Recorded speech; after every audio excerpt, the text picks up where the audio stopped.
అందరికీ నమస్కారం అండి. నేను మీ గంటి ఉష. నా మిత్రులకి, శ్రేయోభిలాషులకి, సబ్స్క్రైబర్స్‌కి మంచి మంచి కామెంట్స్ తోటి నా వీడియోస్‌ని ప్రోత్సహిస్తున్న మీ అందరికీ కూడా కృతజ్ఞతలు. అట్లాగే ఇంతవరకు సబ్స్క్రైబ్ చేసుకొని వాళ్ళు ఎవరైనా ఉంటే ఇప్పుడే వెంటనే సబ్స్క్రైబ్ చేసుకోండి. ఇందులో మీ మనసుకి నచ్చిన విషయాలే నా ఛానల్లో ఉంటాయి. ఎందుకంటే మీ ఆనందమే నాకు ఆనందం కాబట్టి. అట్లాగే నా మనసులో మాట మీ మనసులోకి వెంటనే చేరాలంటే మీరు సబ్స్క్రైబ్ చేయండి. అలాగే మీ ఒక లైక్ కూడా నాకు ఒక ఆమోదం లాంటిదే. సరే, ఈ మధ్యన మనకి ఒక కొత్త ట్రెండ్ లాగా మొదలైంది. ఏంటి తెలిసిన? ప్రతి 3-4 రోజులకు ఒకసారి ఒక టాపిక్ తెగ వైరల్ అయిపోతుంది. అది కేవలం ఒకరి ఎదుగుదల మీద మరొకళ్ళు సహించలేక అక్కసు వెళ్ళగక్కడం కావచ్చు, లేదా ఒకరిని నిందించడం, అది కూడా అందరికీ తెలిసేటట్టుగా మీడియాని ఉపయోగించుకొని వాళ్ళ వ్యతిరేకతని లేదంటే నిందలని వేసేయడం అన్నమాట. వాళ్ళకి ఇష్టం లేని వ్యక్తి మీద నిందలు వేసేయడం, నిందలు మోపడం. అదేంటో ఇదో పెద్ద జాడ్యంగా అయిపోయింది. అలా అయితేనే కానీ వైరల్ కారని అనుకుంటున్నారా ఏమిటా అన్నది కూడా, లేదంటే ఒక స్పెషల్ రికగ్నిషన్ ఎలా వస్తుందని అనుకుంటున్నారో అన్నది కూడా తెలియట్లే. మీకు ఈ పాటికి అర్థమయ్యే ఉంటుంది నేను ఎవరి గురించి మాట్లాడుతున్నాను. తెలుగు సినిమా స్థాయిని ప్రపంచ స్థాయికి తీసుకుని వెళ్ళినటువంటి ఒక లెజెండరీ డైరెక్టర్ గారి గురించి, అద్భుతమైనటువంటి అమోఘమైనటువంటి సినిమాలని తెరకెక్కించి ఎందరో కోట్లాది మందికి కూడా అతని ద్వారా ప్రేరణని, ఉత్సాహాన్ని, అట్లాగే లక్షలాది మందికి ఉపాధిని కల్పించినటువంటి వ్యక్తి. అతనే ఆలోచనలలో బాహుబలి అయినటువంటి రాజమౌళి గారు. అదేంటో ఈ మధ్యన రాజమౌళి గారి మీద కూడా ఒక ఎలిగేషన్ వచ్చేసింది. ఏదో ఆయన స్నేహితుడే ఒక వీడియో చేసి పెట్టేశాడు. ఇంకా కొంతమంది అయితే అంటున్నారు రాజమౌళి గారు ఎందుకు స్పందించడం అని అంటున్నారు. ఇప్పుడు ఒకటి గుర్తుపెట్టుకోండి, ఎవరైతే ఇతని స్నేహితుడని అంటున్నారో ఆ పెట్టిన వీడియోలో అతని వాయిస్ కానీ మాటలు కానీ అంత క్లారిటీలో లేవు. రెండోది, నేను సూసైడ్ చేసుకుంటున్నాను, ఇది మరణ వాంగ్మూలం కింద తీసుకోండి అంటున్నారు. ఈ మధ్యన చాలామంది, ఇప్పుడు అందులో కొంతమంది జెన్యూన్గా చేశారు అనంటే ఒక బెంగళూరు కేసు ఉంది, చూశారు కదండి. అతను భార్య పెట్టే వేధింపులు తట్టుకోలేక సూసైడ్ నోట్ రాసి వీడియో చేసి ఆయన ఆత్మహత్య చేసుకుని పోయాడు. అదక్కడ నిజంగా జరిగింది. అది ఇప్పుడు ఈ విషయాల్లో నిజమెంతో అబద్ధమెంతో ఎవరికీ తెలియకపోయినా ప్రతి వాళ్ళు కూడా ఒక వీడియో చేసేసి ఇదే సూసైడ్ నోటు, ఇదే మరణ వాంగ్మూలం అనుకోండి అని అంటే, న్యాయ వ్యవస్థ కానీ చట్టం కానీ అంత తేలిగ్గా ఒక కామెడీ వస్తువుల్లా కనపడుతున్నాయా వీళ్ళకి అనిపిస్తోంది నాకు. ఏమంటారు? అంతేనా? చేతిలో ఒక మొబైల్ ఉంది, ఏదో ఇలాంటిది ఒక మాట మాట్లాడేస్తాను. ఇప్పుడు నిజంగా నాకు అనిపిస్తూ ఉంటుంది, ఇన్ని సంవత్సరాలు అతను ఓర్చుకున్నవాడు ఇప్పుడు నేను సూసైడ్ చేసుకుంటున్నాను అని అనడంలో అర్థం ఏమిటి? నిజంగా చేసుకున్నాడా కదా?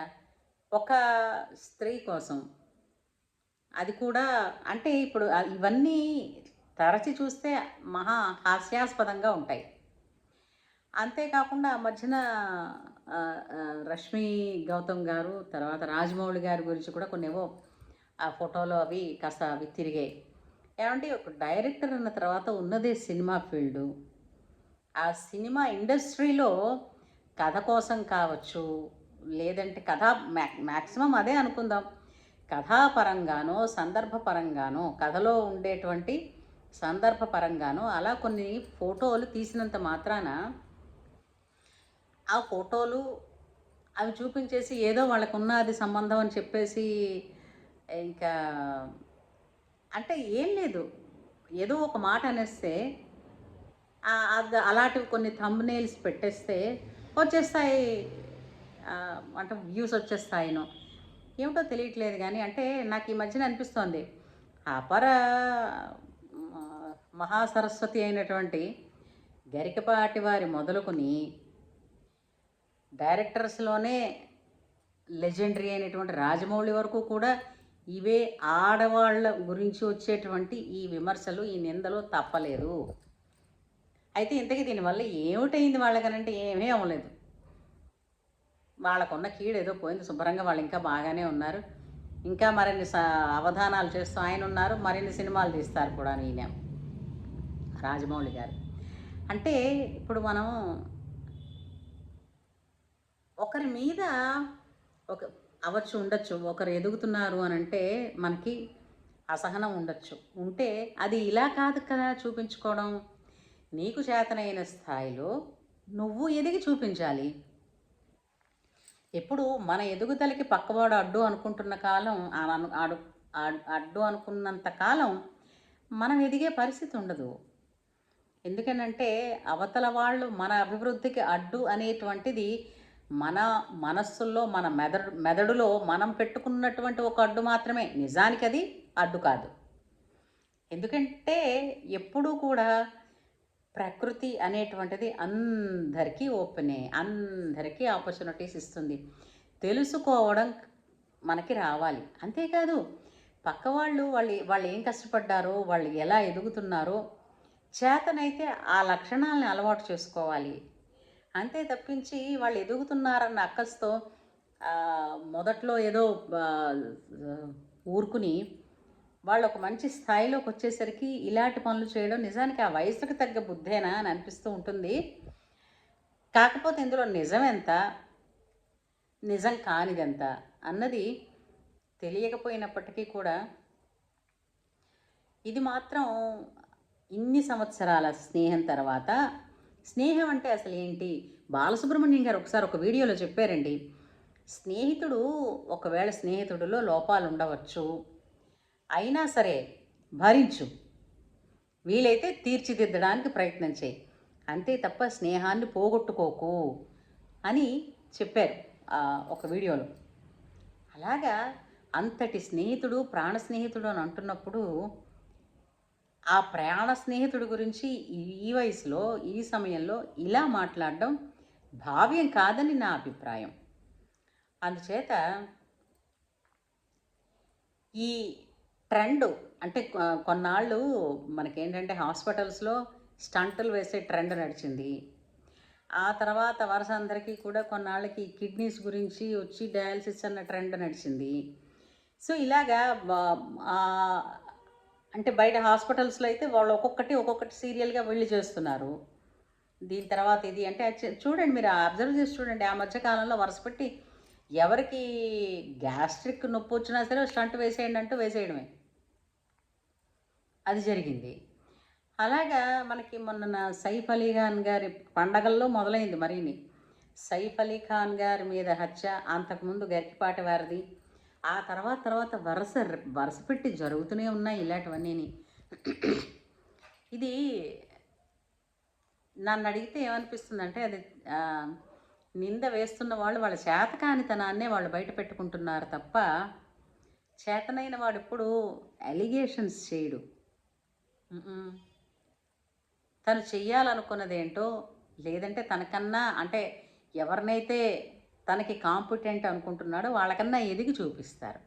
ఎప్పుడైనా సరే ఒక మంచి శత్రువు కూడా అంటారు, శత్రువును కూడా ఒక కాంపిటెంట్గా తీసుకుంటే కదండి మనం గెలుస్తాం కదా. అంతవరకే అది స్పోర్టివ్గా తీసుకోవాలి తప్ప శత్రువు అని అనగానే నేను చచ్చైనా సరే నిన్ను చంపుతాను అన్నట్టుగా అంటే అది పైశాచిక బుద్ధి. స్నేహం కాదు. స్నేహం ఎంతో విలువైనది, గొప్పది. అంత గొప్పదైనటువంటి స్నేహం ఇన్ని సంవత్సరాలు నడిచినందుకు గాను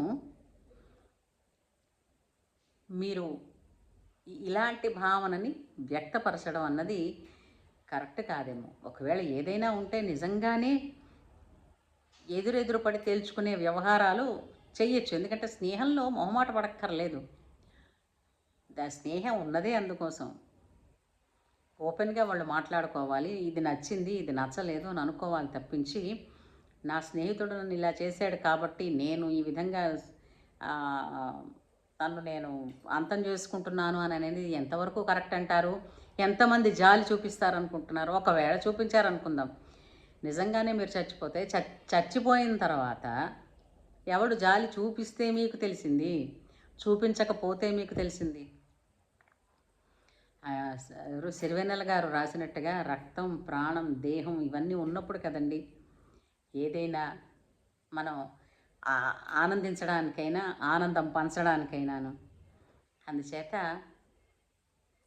మరొక్కసారి స్నేహం అనే మాట స్నేహితుల మధ్య ఎప్పుడూ కూడా లోపాలుంటే దిద్దుకునే ప్రయత్నం చేయాలి తప్పించి అభాండాలు వేసే హేళమైనటువంటి అంటే నీచమైనటువంటి పని తగదు అందులో స్నేహానికి అన్నది నా భావం. మీరేమంటారు? నాకు తెలుసు మీరు నాతో ఏకీభవిస్తారని. మీ సంఘీభావాన్ని ఒక లైక్తో తెలియచేయండి. సరేనా? ఉంటాను.